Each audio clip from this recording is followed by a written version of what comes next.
long time after her death, no mention is made of her in any of the histories of Ireland, not even the annals of the Kingdom of Ireland by the Four Masters, although there is no shortage of myths and legends, some of which might well be true, or at least based on fact. Others, though, have to be treated in a similar way to the apocryphal exploits of Robin Hood or Rob Roy, and for much the same reason. Like them, she achieved the reputation of a flamboyant, dashing outlaw to whom such stories naturally accrue, with the added spice that in this case it is a woman, not a man, who takes the starring role.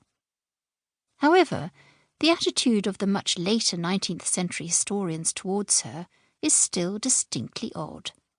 For in some she merits at best only a few lines, and then in connection with one or other of her admittedly colourful husbands, or because she famously publicised the plight of the widows of 16th century Ireland, who were legally unable to inherit land.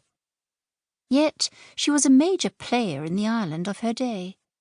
Therefore, for accurate, and accurately dated, contemporary information about her various activities, her political involvements, and the threat she was thought to pose to the English government, we have to turn to the calendars of state papers, domestic, of the period, the state papers of Ireland, and various reports appearing in the papers of, among others, the Sidney and Salisbury families. One explanation for the neglect of the predominantly male historians might simply be her gender. She was a woman very much out of place in the man's world of warfare and politics, her behaviour quite outside the boundary of what was considered acceptable, even though she lived through an era which saw two queens on the throne, Elizabeth in England and Mary Stuart in Scotland.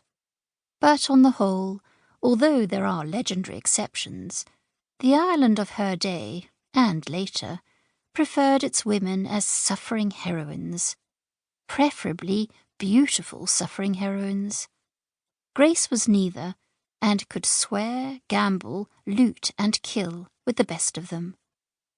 But there might well be other, darker reasons. She lived at a time of great transition, where the old Gaelic certainties, the very laws, language, and customs, were increasingly being encroached upon by the English.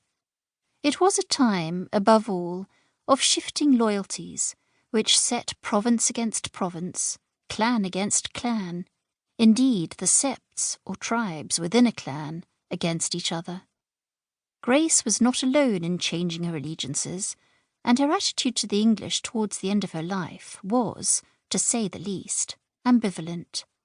No easy patriot, she. So what started out as an attempt to tell the story of the life and times of a highly romantic figure has turned into something altogether more complex. It is also daunting, as an English person, albeit partly Celt, to take on the biography of an Irish woman.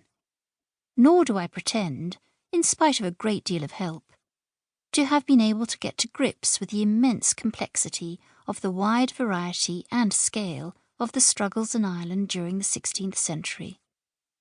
For those who want to take this aspect further, there are plenty of excellent histories from which to choose, although their authors often disagree.